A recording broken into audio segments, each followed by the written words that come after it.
Ahora que nos hemos adentrado en el mundo de los códecs, vamos a hablar de los 4 factores que influyen en su calidad, en sus características, en lo que define realmente a un códec. Vamos a hablar de la compresión, del muestreo de color, de la profundidad de bit y, como consecuencia de todos ellos, de la tasa de transferencia.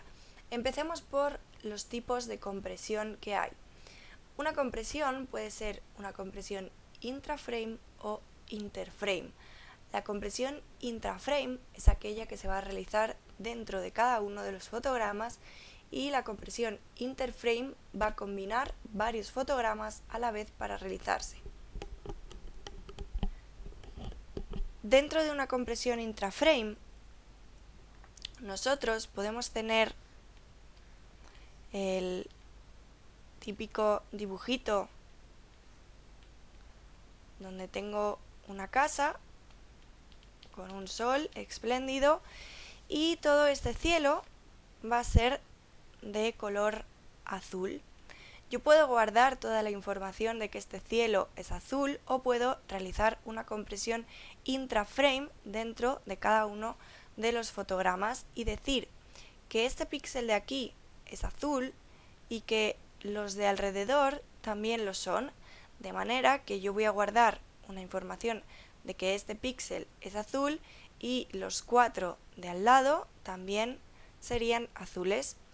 Si este píxel de aquí contenía un tono ligeramente más verdoso, estoy ejemplificando y reduciendo muchísimo lo que es la compresión, ¿vale?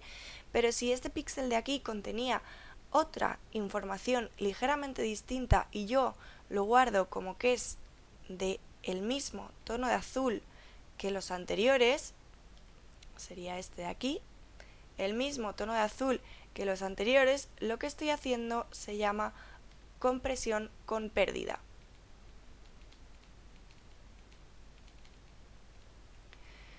Si por el contrario guardo la información de que este píxel es distinto, se le llama compresión sin pérdida. Sin pérdida. A esto en inglés se le suele llamar lossless y a esto lossy. La gran mayoría de los códecs con los que estamos acostumbrados a trabajar van a ser códecs que tengan una compresión con pérdida. Otra cosa es que esa pérdida sea visualmente perceptible. A día de hoy, tanto los ratios de compresión, que ahora los explicaremos, como el hecho de que sea una compresión con pérdida, no significa que nosotros cuando veamos la imagen tenga una degradación notable, como que se vayan a ver de repente todos los píxeles, depende del tipo de compresión, puede que sí, pero no por el hecho de ser con o sin pérdida tenemos por qué notar visualmente una degradación muy fuerte. De hecho, como digo, la gran mayoría de los códecs con los que vamos a trabajar son códecs con compresión con pérdida. Esto sería para dentro de la compresión intraframe, que se va a realizar dentro de cada uno de los fotogramas. Vamos a guardar solamente la información justa y necesaria.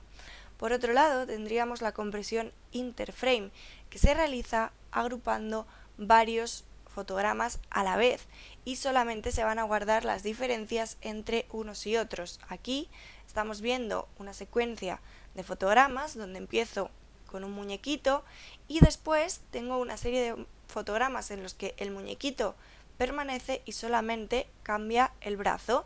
Esto es lo que se guardaría en esa compresión interframe.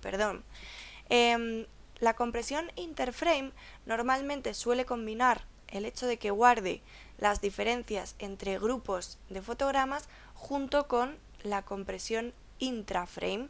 Es decir, vamos a comprimir agrupando varios fotogramas y luego dentro de cada uno de esos fotogramas también va a existir una compresión intraframe. Por cierto, la compresión intraframe se puede dar tanto en vídeo como en fotografía estática, ya que como se realiza dentro de cada uno de los fotogramas, en fotografía estática también podríamos tener este tipo de compresión. De hecho, el JPEG, que todo el mundo conocemos, es una compresión intraframe con pérdida, de lo que estábamos hablando aquí, o por ejemplo los TIFF, también utilizados para fotografía estática así como para vídeo, son compresiones intraframe y pueden ser con o sin pérdida. De hecho puede ser con o sin compresión también en el caso del TIFF. Como íbamos diciendo, la compresión interframe se realiza agrupando varios fotogramas y para ello se realiza lo que se llama la secuencia GOP, Group of Pictures. Las secuencias GOP están formadas por varios grupos de fotogramas que pues nosotros determinamos, por ejemplo, en los sistemas de postproducción nos dice cuántos grupos de fotogramas quieres que tenga tu secuencia GOP.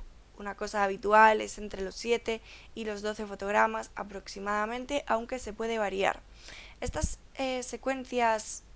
agrupaciones, estas secuencias GOP, Group of Pictures, lo que hacen es que funcionan con tres tipos de fotogramas. En primer lugar, vamos a tener un fotograma al que vamos a llamar I de index, que sería nuestro fotograma de referencia, el fotograma completo del muñequito.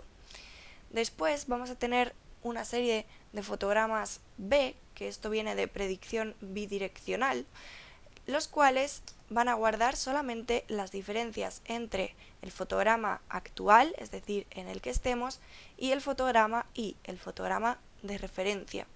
Y por último, al final de esa secuencia GOP, vamos a tener un fotograma P, que viene de predecido, que sería un fotograma completo, como este, pero se hace calculando el resultado entre el fotograma I y las aproximaciones que se hayan hecho guardando las diferencias entre todos los fotogramas B intermedios. Es decir, no es un fotograma real, es un fotograma predecido calculando lo que hay en estos fotogramas B y lo que hay en el fotograma I.